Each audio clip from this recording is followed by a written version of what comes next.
Je m'en vais m'adresser aujourd'hui au président Alassane Dramane Ouattara et au président Laurent Gbagbo. Je crois que ce que je m'en vais vous dire, vous devez tenir cela à cœur. La Côte d'Ivoire n'est plus dans vos mains. Ni Laurent Gbagbo, ni le président Alassane Dramane Ouattara. Le président Alassane Dramane Ouattara, pour quelle cause? Parce que lui, c'est un homme sataniste. Et il le vante partout. Tout le monde le sait. Zovizo n'invente rien. Et aujourd'hui, la Côte d'Ivoire est déjà dans la main du Seigneur Jésus. Oui. C'est déjà dans la paume de main du Seigneur Jésus. Oui, c'est vrai que vous ne croyez pas en Christ. C'est vrai que l'histoire du Seigneur Jésus chez Alassane Ouattara, c'est un mythe. C'est une histoire qui n'a pas de sens. Alors que dans le spirituel, il connaît bien le Seigneur Jésus. Ça passe. En ce qui concerne M. Laurent Gbagbo, il a fait ses preuves ici à Abidjan, tout le monde le connaît pour cela. Mais malheureusement, lui-même, à cause de ses mauvais actes, il ne peut plus être président de la République de la Côte d'Ivoire. Non.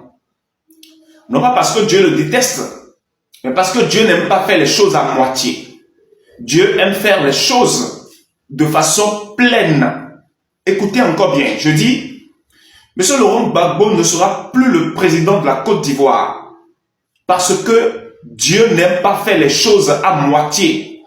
Il aime faire les choses de façon pleine. Lorsque Dieu agit, et lorsque Dieu pose un acte, lorsque Dieu œuvre, aucun homme ne peut trouver de défaut dans les actes de Dieu. Et le couple Gbagbo est séparé. Et c'est pour ça que Gbagbo ne peut plus être président de la Côte d'Ivoire. Mais Dieu ne va pas l'oublier. Non. Il n'est pas président de la Côte d'Ivoire, ne veut pas dire que le titre de roi que le Seigneur lui a donné, que le Seigneur le lui a arraché. Non. Mais tout de suite au moment où je vous parle, il ne peut plus. Ce n'est plus pour lui la présidence de la Côte d'Ivoire, non. Mais le titre de roi que le Seigneur lui a accordé ne lui est pas arraché. Ça veut dire que c'est quelqu'un qui sera écouté, qui va pouvoir orienter. Bref, je m'arrête là. Pourquoi donc je suis venu avec ce message aujourd'hui? C'est pour vous faire savoir que les yeux de Zovizo sont sur vous. Oui, oui, oui, mes yeux sont sur vous. Et ce que chacun fait dans le secret, je le sais. Mais comment j'arrive à le savoir? Parce que mon Père ne me cache rien. Écoutez bien.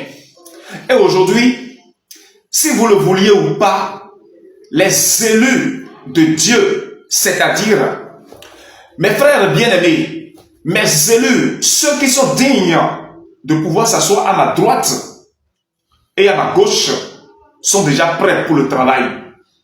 Puisqu'ils sont déjà prêts pour le travail et qu'ils ont déjà décidé, nécessairement, moi, Zovizo, je dois m'afficher.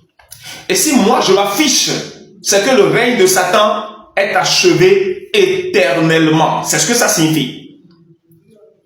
Si moi, Zovizo, je m'affiche, c'est ce que le règne de Satan est achevé éternellement à prix fait.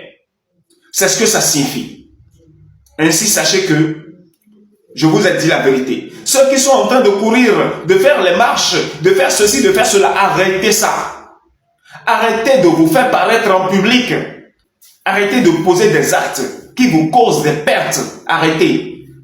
Pourquoi vous devez arrêter? Car le justicier est déjà à l'œuvre. Si le justicier est déjà à l'œuvre, ça c'est à quoi que toi tu ailles dans les rues? Ça c'est à quoi? Restez dans vos maisons et priez et jeûnez. Et arrêtez de faire les choses selon les hommes politiques. Et je m'adresse notamment à ceux qui soutiennent Laurent Gbagbo.